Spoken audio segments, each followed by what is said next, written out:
Como é que a gente vai resolver o problema de fazer com que a vida intelectual, a vida de estudos, a vida prática, a vida, com que ela entre na gente não como uma série de pedaços blocados, como uma série de conteúdos, como uma série de coisas que eu sei sobre aquilo ali, sobre aquilo lá, sobre aquele outra coisa, mas que seja uma unidade. Ou seja, como é que a gente transforma a nossa vida aos poucos já em unidade, mesmo ainda estando no tempo, de forma que a transição entre a vida que a gente vive aqui e a vida eterna seja menor, ou seja mais tranquila, seja menos fragmentária. Como é que a gente faz isso? A gente precisa iniciar os nossos estudos, a nossa vida intelectual, ou mesmo direcionar, se caso você já tenha uma vida de estudos, caso você já tenha uma vida intelectual, o que que você precisa fazer para resolver esse problema? Você precisa direcionar tudo que você faz para um fim. Tudo que você faz para um fim. Por quê?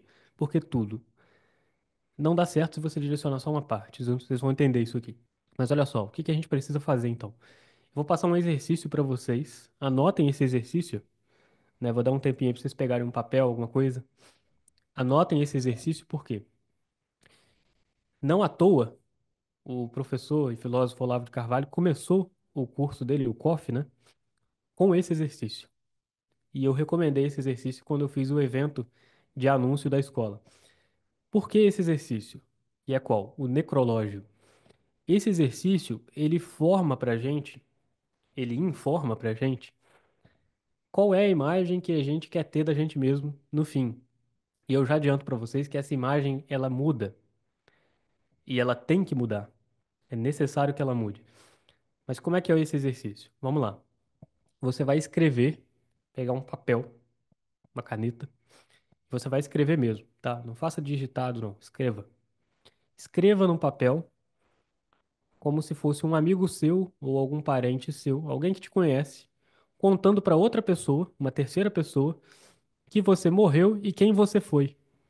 Então você vai escrever nesse papel tudo aquilo que você deseja realizar em vida, como se você tivesse feito, como se você tivesse realizado. Então, se o seu sonho, por exemplo, é ser, sei lá, astronauta, você vai botar isso lá. Vai botar mesmo, entendeu?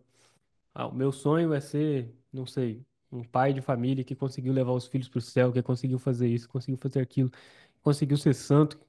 Enfim, você vai colocar aquilo que você realmente deseja, mas tem que ser muito sincero. Não vale você botar uma coisa que você realmente não deseja. Seja sincero. Isso não é, esse exercício ele não é para mim, tá? Esse exercício você não tá fazendo ele para mim.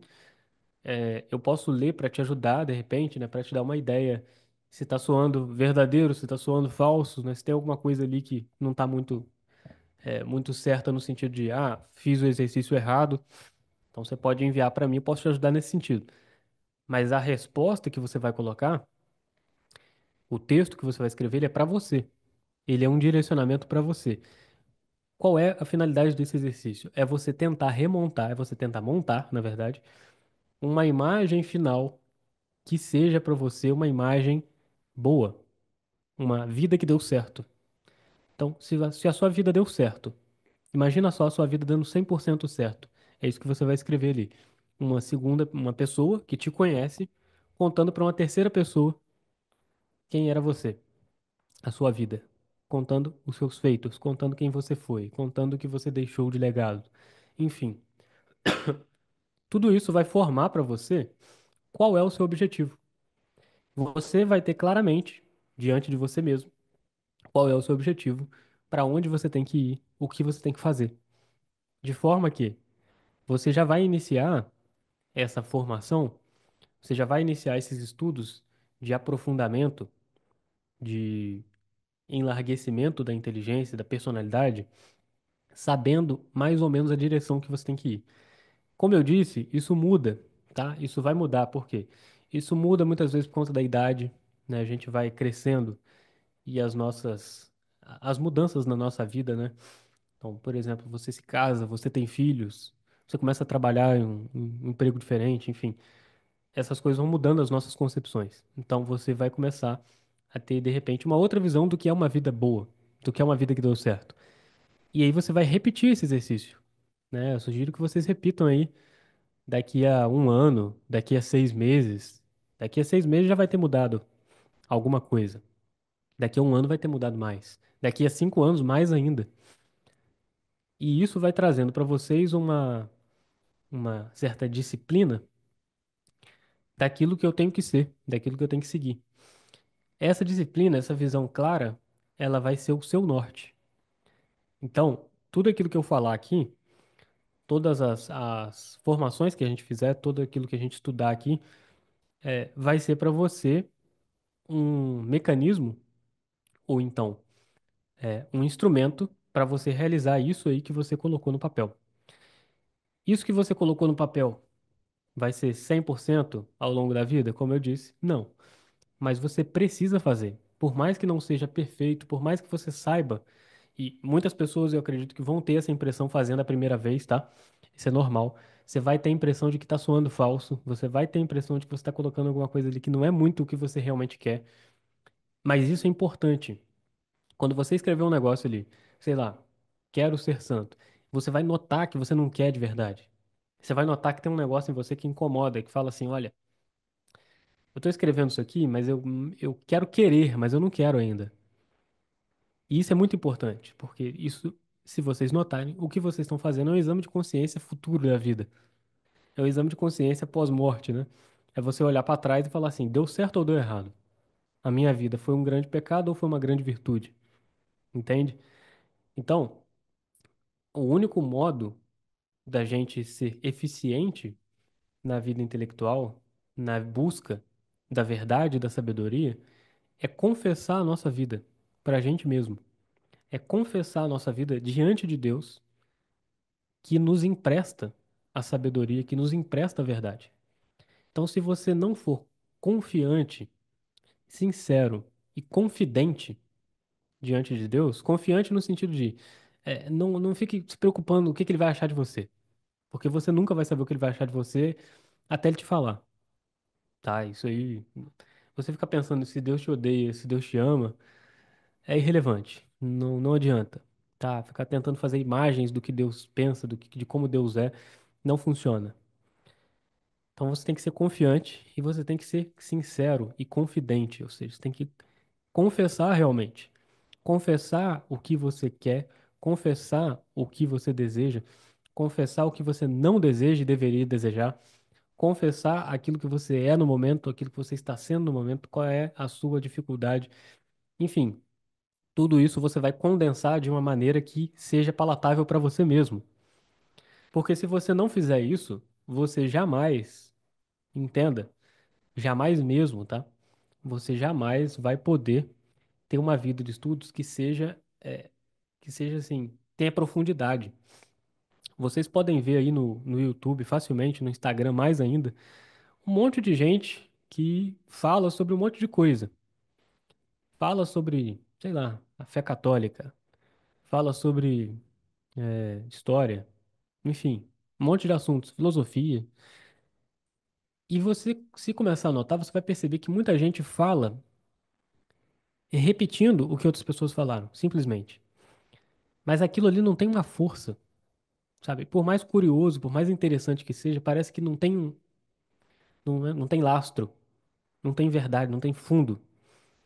Você não consegue ver profundidade na pessoa. Parece que aquilo ali tá saindo daqui pra frente, mas não tá saindo daqui pra frente. Por quê? Porque o nosso nível de compreensão e de empréstimo daquilo, de posse, na verdade, daquilo que nos foi emprestado, isso cresce. Isso cresce ou decresce. Quanto mais falso você for, quanto mais você menos souber de você mesmo, diante de Deus, quanto mais falsas forem as suas concepções, as suas aspirações, menos você vai ter aquilo ali. Aquelas coisas que você está falando, por mais que elas sejam certas, elas não vão pertencer a você. Elas não vão ser você. Deus vai te emprestar um conhecimento, você vai usar ele e a sua recompensa vai ser a admiração dos homens. E aí você perdeu a recompensa eterna, porque ele está te emprestando um negócio eterno. Aí você vai e usa para se mostrar. Não digo vocês aqui, né? Mas digo esse pessoal. Sabe, todo mundo já teve a experiência de aprender alguma coisa muito interessante e sair morrendo de vontade de contar pra alguém. Por quê? Tem dois lados nessa experiência aí. Primeiro lado, é muito bom quando a gente reparte a verdade. E isso é um sentimento muito bom. E isso é uma coisa necessária. Repartir com os outros aquilo, né, que a gente se alegra em saber. Porém, também tem o lado negativo disso aí, que é o quê? Aprendi um negócio novo, quero falar pra todo mundo pra mostrar que eu sei mais do que todo mundo. Então, quando você faz isso, você perde aquilo que você acabou de adquirir por empréstimo, porque aquilo ainda não virou você, entendeu? Aquilo ali, né, você ainda não levou aquilo para um nível mais profundo de compreensão. Você só vai conseguir fazer isso o dia que você confessar essa coisa, esse entendimento que você recebeu. Como é que isso acontece?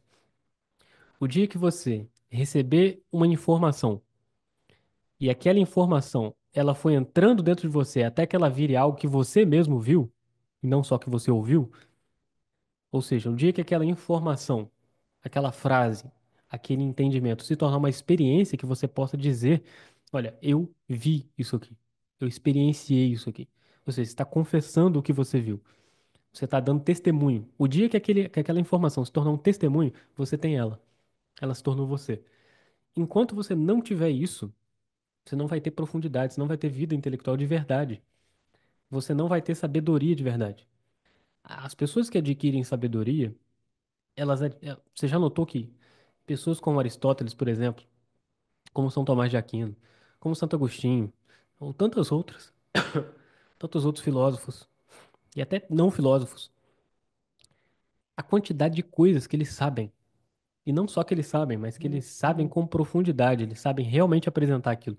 A quantidade é impressionante. Como é possível que a pessoa em uma vida humana seja capaz de saber tantas coisas, de adquirir tantas coisas?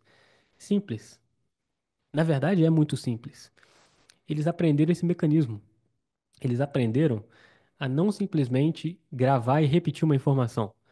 Eles aprenderam a olhar para ela com humildade, ver aquilo que eles não sabem dela, confessar que não sabem. E conforme você faz isso, humildemente, Deus mesmo faz você saber.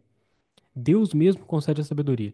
Então, é por isso que muitas vezes na história a gente vê pessoas jovens, ou então gente que se converteu velho, tardiamente, que do nada deu aquele estalo e a pessoa parece que cresceu anos em sabedoria. Por quê? Porque ela está fazendo isso, entendeu? Ela está olhando para aquela coisa, para aquele objeto, para aquele entendimento, para aquele ensinamento, não como algo do qual ela se utiliza para crescer diante dos outros, mas como algo do qual ela precisa. Ela confessa que não tem aquilo. E aí Deus vai e acrescenta um pouco. Deus vai e acrescenta um pouco, e acrescenta um pouco. Só que você não está acrescentando no mesmo nível ou no mesmo órgão, por assim dizer, que você acrescenta informações do dia a dia. Porque informações do dia a dia, você foi dormir, resetou. Você é capaz de realmente esquecer o que comeu ontem no almoço. Então, se você tem as informações nesse mesmo nível, só aqui na cabeça, isso tudo se perde. Por isso que tanta gente estuda e fala assim: ah, eu não consigo reter na memória. Não é que você não está retendo na memória. Tá ali, em algum lugar. Só que você não tem realmente aquela coisa, né? É aquela pessoa que vai para uma discussão e aí ela precisa dar uma olhada ali, dar um Google nos argumentos que ela vai utilizar. E por mais que os argumentos dela estejam certos, ela não tem aquilo. Aquilo ali não é ela. Ela não sabe aquilo. Então, você também discutir cedo demais, você também, mesmo que seja dar aula cedo demais, isso é um problema, porque você começa a perder aquilo que você tem. Você vai notar que você tem um reservatório limitado inicialmente. E essas coisas, se você começar a soltar ela para as outras pessoas, você perde. Você perde aquele ensinamento. Você fica fraco. E aí você se torna mais um desses falantes, né, que só falam, mas que não tem realmente o conteúdo. Então isso deve ser o nosso norte, o nosso direcionamento para a gente começar os nossos estudos. Sem essa força de personalidade, sem essa integridade de quem a gente é, nós não vamos ser capazes de realmente atingir a busca, né, ou melhor, atingir realmente a verdade e a sabedoria.